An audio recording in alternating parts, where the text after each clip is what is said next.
Today, we want to take a closer look at oxidative drying. This is particularly important when I want to apply a finish over an oil primer.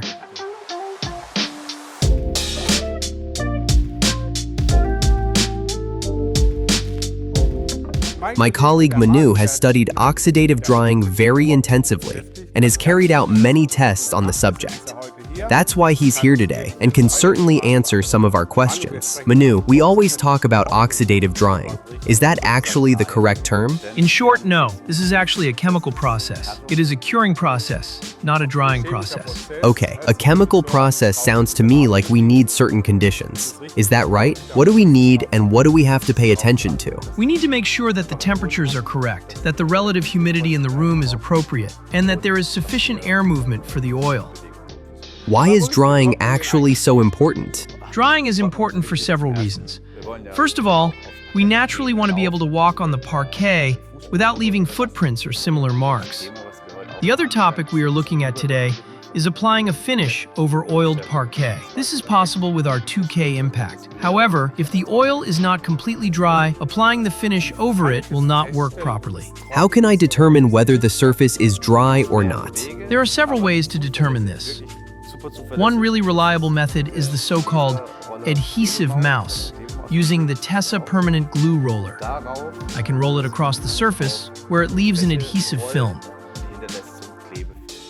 If the adhesive film bonds well and is difficult to remove, this is a good indication that the surface is dry enough to apply a finish over it. Here we are at the surface that we prepared yesterday to monitor the drying process.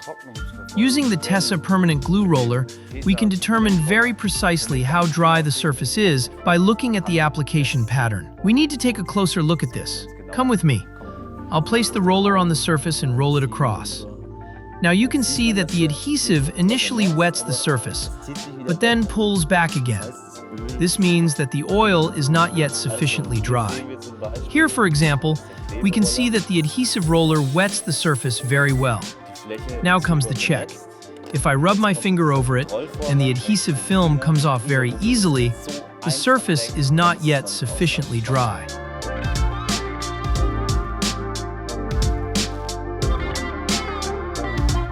After the specified 24 hours, we check the drying process again using the Tessa roller. We do this in an area that will no longer be visible later, for example, underneath the skirting board. I roll it across several parquet strips and can then see and feel that I can no longer rub off the adhesive film. This indicates that the surface is sufficiently dry and that we can apply the specified finish over it. And that is exactly what we are going to do now. The tests with the adhesive roller were really interesting. Let's summarize once again what is important and what we need to pay attention to. Let's summarize once again. Point 1 is the relative humidity in the room. It needs to be within the correct range. Then we have the temperature, which also needs to be correct. Always refer to the technical data sheet for this. And finally, we need sufficient air movement.